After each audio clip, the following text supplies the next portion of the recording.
Moi, la première, je parle souvent d'inviter à revenir à sa vraie nature, avec l'idée derrière que la vraie nature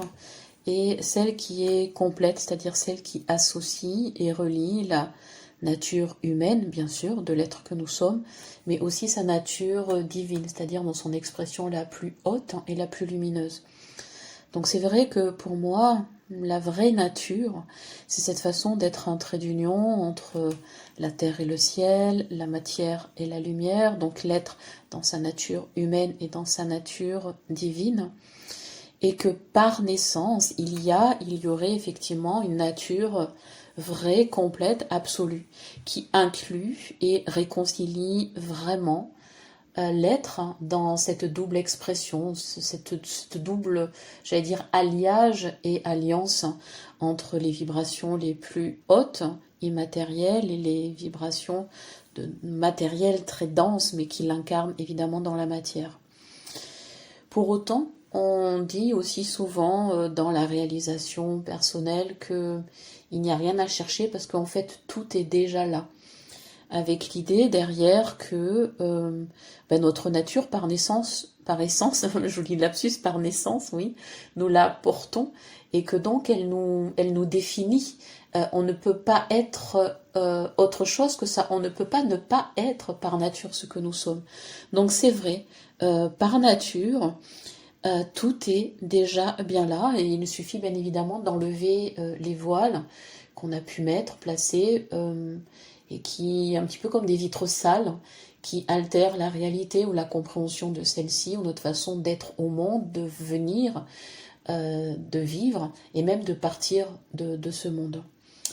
Mais il y a peut-être une troisième façon, une troisième façon d'éclairer ce qu'est la vraie nature.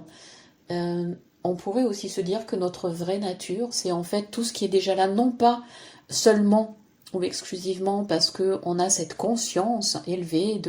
d'être relié au ciel, au divin, à des mondes, on va dire supérieurs, pour faire image au sens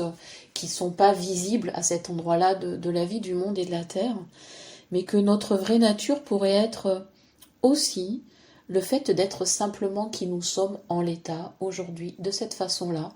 avec la conscience qui est là, avec pas forcément de niveau de compréhension, mais juste d'être dans ce qui est, dans ce qui s'exprime, dans ce qui se vit, et que ma vraie nature, c'est en fait d'être qui je suis comme je suis aujourd'hui, avec mes parts conscientes et inconscientes, avec ce que j'appelle aussi moi mes angles morts, c'est-à-dire ce que je ne comprends toujours pas, ce dont je n'ai absolument pas la maîtrise, ce dont je n'ai même pas conscience, ce à quoi je dors encore.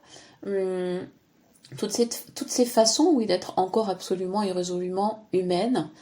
je dirais nourrie évidemment du divin et de la lumière, parce que sinon je pense qu'on serait tout simplement pas vivant, on serait ni incarné mais ni vivant dans la matière, mais d'être dans l'expression de cette vraie nature, c'est-à-dire celle qui s'exprime à l'instant où elle s'exprime, de la façon dont elle s'exprime. Parce que finalement, ce qui est vrai et ce qui est vécu et senti, exprimé, et ce qui est vrai et ce qui se déploie, ce qui peut être entendu, entendable, ce qui peut être vu, ce qui peut être vécu. Et que peut-être il n'y a pas d'autre nature que celle-ci ou que celle-là, et que peut-être être dans l'expression de sa vraie nature, c'est commencer par être là. Et parce que sans doute et peut-être il n'y a pas d'autre endroit où être, alors on pourrait dire qu'effectivement, notre vraie nature, la tienne, la mienne, elle est déjà là en fait, pour toutes ces raisons-là, déjà, absolument, complètement, et absolument humainement, absolument là.